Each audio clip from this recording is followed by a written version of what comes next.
Hi everyone, my name is Tiffany. Welcome back, okay, or welcome if you've never been here before. I am aiming to give you a recent holiday wrap up, okay? However, I'm in the parking lot at work and it is really loud. Okay, Vegas is doing Vegas right now, and so I'm not sure if I'm going to be able to edit that out in post. Oh, it's quiet now. Let's get into it. Hi. I'm going to be wrapping up my holiday reads from the car at work. I give you the rundown. And I want to start with the books that I don't have on me physically, because we are going to be making a stop along the way. We are going to be going to the Bellagio, one of my favorite places to go, because the Botanical Gardens is changed seasonally and now the holiday setup is up. And I cannot wait to see what it is. They change the theme every year and I want to stop before I go home. So I'm going to be taking you with me to do that and kick the first part of this wrap up off here. So let's start out with Spiked Hot Chocolate, shall we? By Rilzy Adams. This is a new holiday novella favorite. I got this recommendation from Samantha from Books with Samantha. This is a single dad holiday romance, and we meet the heroine at a time where she's just getting out of a long-term relationship. And at its end, it really doesn't strike her the way that she thought it would. And this is something that has been a long time coming. She's figuring out who she is, and she is now going to be spending the holiday alone. And we meet our hero, who is just like the proud girl dad and co-parenting in a very healthy way. He's a great relationship with his ex, who is now getting remarried, and she's requested to have their daughter there. And so unfortunately, after all of his preparations to make Christmas happen for his young girl, he will be spending it alone. And this is a romance where they both meet by chance on a lonely evening out. And they have this conversation, if you will, of ease and comfort and camaraderie, and they end up spending the holidays together. It's very festive, it's very sensual and sexy, and it's also heartfelt. I mean, Rilzy Adams can rank that steam, okay? So I rated this 4.5 stars. It was very hot, and it was also just like heartwarming, so sweet. Then I read Festive Feud by Maren. And this was hilarious because the hero and the heroine get in this huge argument at the beginning of the book. They are both a part of two warring families from the same small town. And one of the points of contention between them are the battle of the Christmas party that they have every single year. The hero's family feels as though they were snubbed by the heroine's family. That's kind of like uppity, okay? They're affluent, and they've never invited his family. And this is a longtime family feud. Yet, there is some pining on the part of the hero, and they get into sort of a physical disagreement that causes some property damage at the beginning of this book. And not only are they jailed, okay? This novella went there. They are forced to work together and plan a united holiday party. And so I really liked this because it brings in holiday traditions. It also brings them together, forces them into proximity. And I really enjoyed their backstories, where they are in life, and also like the uncovering of what really happened between their families. I had a lot of fun with it. I rated it 4. It's also steamy, and forced proximity is kind of my favorite gig. And so as they're tasked with bridging the two styles together, it made for a lot of comedic moments. And I really enjoyed that. So this was actually a really fun novella. Let's see. I'm just going to get into like my now, and I'll say new holiday favorite, which is Let Your Heart Be Light by Quin. I adored this romance. It has mental health representation, which was really hard-hitting for me and hit close to home. I thoroughly appreciated it. And this was also a single dad romance and Grumpy Sunshine. It's absolutely beautiful. I was surprised by this. And there's also a second one within the series that I hope to get to before the month is out. We are following Paxton and Baxter. And Paxton isn't a Grinch, but I will say that he's a grump. And it was so funny to see him get sort of forced into proximity with Baxter, because Baxter is all sunshine. He is a bright light for everyone else around him. He's active within the community. He's helpful. He's put together. He's buttoned up. And he's taking care of his niece after the death of his sister. And he has raised her as his own. And Becca, his niece, is almost like 13 going on 30, sees that he's lonely despite the smile and his sunshine disposition. She knows that he's lonely. And so she signs them up for a community matchmaking program through her school. Now, Paxton's son wants to sign up because he has a crush on Becca and ropes his dad into the deal, even though Paxton could not want anything less. But he wants to make his son happy for the holidays. And so this is about how their families are unintentionally blended together and how Paxton sees behind the veil when it comes to Baxter. And it is such a beautiful romance of two single fathers trying to make the holidays and the festivities happen for their kids, and how they end up leaning on each other in the process. I was completely floored. And it's just also just absolutely hilarious. Paxton is really put through holiday trials when it comes to Baxter throughout this book, because he's not feeling it. In fact, he even calls Baxter Bobble, because he's just so sunshiny and so fake in his eyes. He doesn't trust him. And when he sees his misery behind that, he aims to soothe it. And it's just so beautiful. I will stop talking about it, but I highly suggest that you pick it up. I rated it 5 stars. And the mental health representation, I really appreciated, and I could speak to it. So lastly, for this little round here, I read Wreck My Plans. Let me get the author right, because I saw Just from Peace Love Books talking about this and I had to pick it up. Jillian Meadows. I rated this 4.5 stars. And we're meeting a heroine after she's been fired, and she's kind of in a place in her life where she's trying to figure out what her next move is, what really brings her passion as an artist. And she's at that point in life where she needs to be moved by something, and she kind of feels rudderless. So she's going back home unexpectedly for the holidays. This is also brother's best friend romance, best friend's little sister. Okay, because the mutual pining between them was simply top tier. Okay, she shows up back home. He's there, her brother's best friend. I don't remember the names, I apologize. And this is them being forced into proximity, being forced to wrestle with the chemistry between them. It's very contentious because something happened in the past that I'm not going to reveal, but you get a sense of it in the beginning.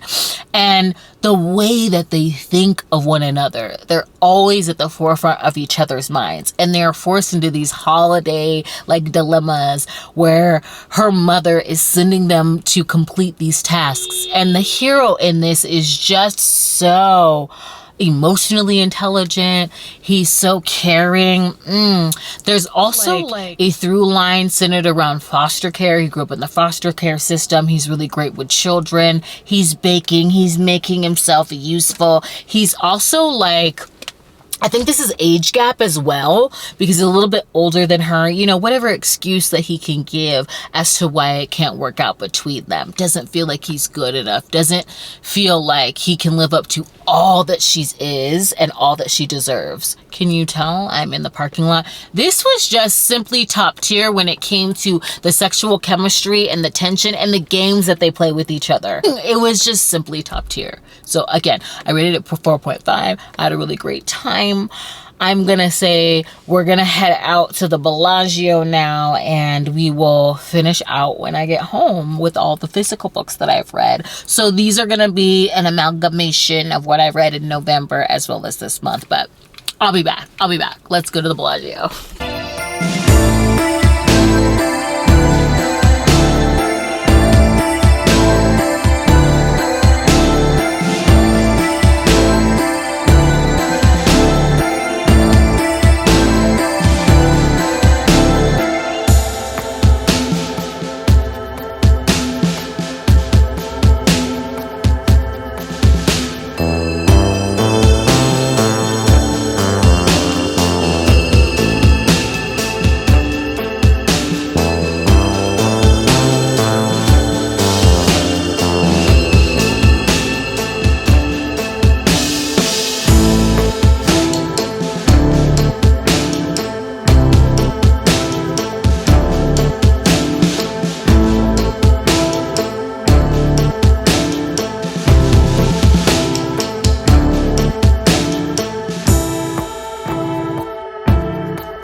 could smell those freaking flowers through the screen. Oh my God, it smells so good in there.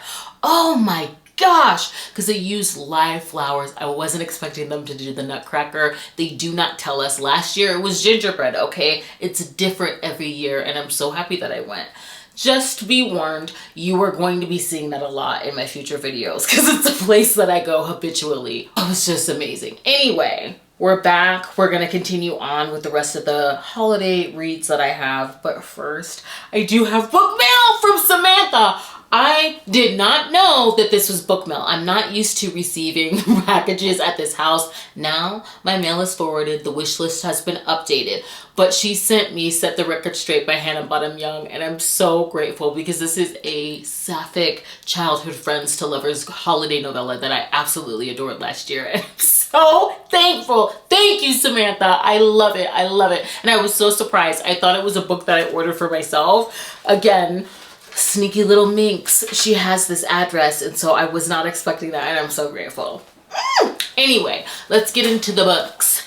I have got to start with Big Nick Energy by Morgan Elizabeth. This is a favorite, I think must read, must pick up if you're looking for a holiday romance. It is a cowboy romance. It's also, I want to say age gap, but it has an interesting dynamic because April has Tinder swiped on our hero Nick's son, and that's how they meet each other. We're meeting April as a recent divorcee. She's just getting out of a domestic violent marriage. We're meeting her at a time when she's just garnered her voice. It's a year out, and she was getting back on the saddle, which is how she meets Nick's son, which it doesn't work out romantically yet. His son has become kind of a permanent fixture within her life and with her two young girls, and they've become friends. Close enough for him to invite her back to his family ranch for the holidays because it's going to be their first Thanksgiving and Christmas on their own.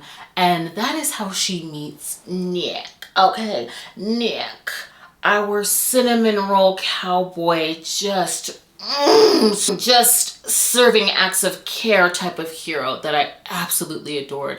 This was incredibly sensual. There is mention of role play in this book, so you're gonna get the steam, but it's also underscored by just a hero that suits up, shows up, and is patient and caring. It's incredibly heartwarming.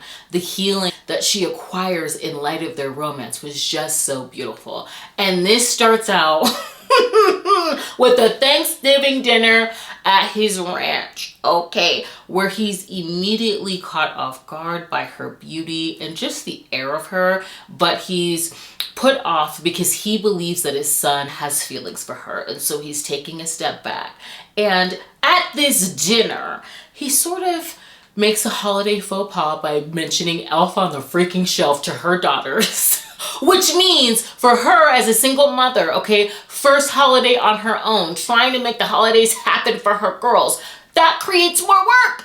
And there is a beautiful monologue, okay, where she kind of shoves his foot further down his throat where she talks about the difference between her as a single mom and his plight as a single father. And it is from there that he aims to make things right. And the way that he suits up and shows up for her, this is structured by Sleeps Until Christmas, and how he goes about setting up the elf on a shelf for her girls to take that off of her plate for the holidays, and how he claims her and her two daughters as his own is just so freaking sexy. This is a man that shows up and gets the job done, and I absolutely adored Nick. This is a must read. I talked too long about books. Let's move on to the next, because I also enjoyed Kissing Kosher by Jean Meltzer. This has chronic illness representation. I'm always looking for a Hanukkah book. I hope you can see the books. I always say that. I'm a woman who loves lighting. I really hope you can see the book. I was not expecting to get all of this in the holiday pile at Barnes & Noble, but I did. This is following Avatar and Ethan, who both are heirs to Bobka fortune, literally, okay? Their grandfathers have been warring in business and personally for decades. We meet Avatar as she is woe-manning her family's bakery. They have the best babka in Brooklyn, and they're known for their pumpkin spice babka recipe that is hush hush. It's secret. And she is slammed when it comes to business and needs help with the bakery, which is how Ethan enters the chat. And her reason for why she needs help is due to her chronic illness. The quotes in this book that go into her chronic pain and the way that she endures, overcomes, is creative because she has to be when it comes to her treatment and just her own care, really moved me and it rocked me because it goes there. This is heavy on the chronic illness representation, and I loved how it's very slicing. How her pain in this book, it's never ceasing. It's constantly evolving. She's aiming to stay ahead of it, and yet she continues to get the job done. She's incredibly strong in this book. And Ethan, as a hero who ends up being hired on as the help that she needs, beautifully holds space and is supportive of that in just the most swoony way on the page. He is a complete cinnamon roll, but he is also undercover. He has been sent in by his grandfather to steal her family's pumpkin spice babka recipe, to revamp their mass-produced kosher baked goods business. They are akin to hostess. Yet, in these times where people are looking to support smaller businesses, is shoot for local, homemade, they are phasing out. And Ethan's grandfather is desperate. There's also trigger warnings for verbal abuse. Ethan deals with the trauma of the loss of his parents and also survivor's guilt in this book. But this romance completely took me out. There's also, if it's a trigger for you, the use of medical marijuana, and just the trajectory of where this goes completely took me off guard in terms of how they make their lives work. I'm gonna stop talking. I feel like I talk too much. You should read this though. If you're looking for a holiday romance with chronic illness representation, I highly suggest you pick it up. I rated this 4 stars. Big Nick Energy was obviously 5. I don't think I said that. Okay, moving on. Last 2 books, and I'm gonna be quiet. Okay, I had to read Merry Little Me Cute by Sierra Simone and Julia Murphy, finally. And this was referred to as a spicy Hallmark holiday romance, and I honestly agree. I ended up rating this 4 stars. I liked the dynamic between them. We are following Nolan, who is an ex-boy band star that needs a reputation revamp, and so he decides to, or his manager rather, books him to star in a holiday Hallmark-esque movie for the Hope Channel, okay? And the producer for this film wants to cast B for her look, and she is a well-known, successful, curvy porn star. Yet, the Hope Channel can't know that, okay? The producer knows that the Hope Channel is wholesome, and so he asks me to keep that under wraps. And Nolan just so happens to be B's childhood crush. Nolan also knows who B is, yet she don't know that he know who she is. I mean, it's a little complicated. Let's just say that these two are thrust together on this very wholesome film where there can't be any hanky-panky going on, and that's exactly what they want to do. I absolutely adore this small town that's really bolstered by the Hope Channel's films. It was incredibly idyllic, but it was also cute in that it felt like a little bit of naughty, a little bit of nice. We had all of the markers of a wholesome holiday town, but they also had like a holiday themed strip club, okay? And so I really enjoyed the chemistry between them, how it is a bit of a slow burn because they can't really go there, and of course the inevitable happens with the hidden identity trope coming out, but the just dance between them of tension I think was done really well. Of course Sierra Simone knows how to write steam, so you're getting that, but I had a really good time with the game of sensuality that they play with each other while also having to be a bit chaste. Like, it made it sexier for me, if you will. So I will say I did like the second book more. Okay, I loved the dynamic in this book. A holly jolly ever after. This is following Callum, who was also a member of Ink, the boy band. Yet he wasn't the heartthrob, he was the funny one. And he is now the owner of a pizza shop. And he has a bit of a reputation for being the man that women are with before they find their person. He sleeps with a lot of bridesmaids. Now, our heroine, Winnie, was once a childhood star, now caught up in a bit of scandal, recent divorcee, and aiming to star in a Hope Channel film that will be a lot more sensual than the one in the first. And because she is healing through the trauma of growing up in purity culture, she does not know how to act out or embody the sexual scenes that she is going to need to serve, okay, for the silver screen, which is where Callum comes into the chat. This is a teach me that I thought was beautifully done because he patiently helps her heal through the trauma of her upbringing and just all of the shame that she's endured. I thought that this was beautifully done. Those scenes were developed really well, and I think that that's really what made this shine for me. Now, there is a third act conflict that I normally don't enjoy in books, but I didn't mind it here. I didn't mind it here. It took a turn that I wasn't expecting in terms of the third act, but I enjoyed that for them. I think it makes Callum grow in a way. And I also enjoyed him as a hero. Okay, I'm so like fond of Teach Me. Okay, I love like a bad boy hero that can really lasso the heroine in with some good sexual tutelage. Okay, however, the thing about Callum that I really enjoyed in this book is that he's kind of insecure. He's in awe that he gets to have these moments with her, and so it feels like body worship. But I like how their time together is also healing for him. Like, he could be desired for who he is. He's not expecting anything to come from it, and I liked a sort of like unsure, also vulnerability coming from the hero when we're thinking about a Teach Me trope. Again, talking too long. I rated this 4 stars as well. That's what I've read recently in terms of holiday romances. I hope all that made sense. I want to thank you for joining me. Please consider subscribing and sticking around, and I'll see you in the next one real soon. Bye.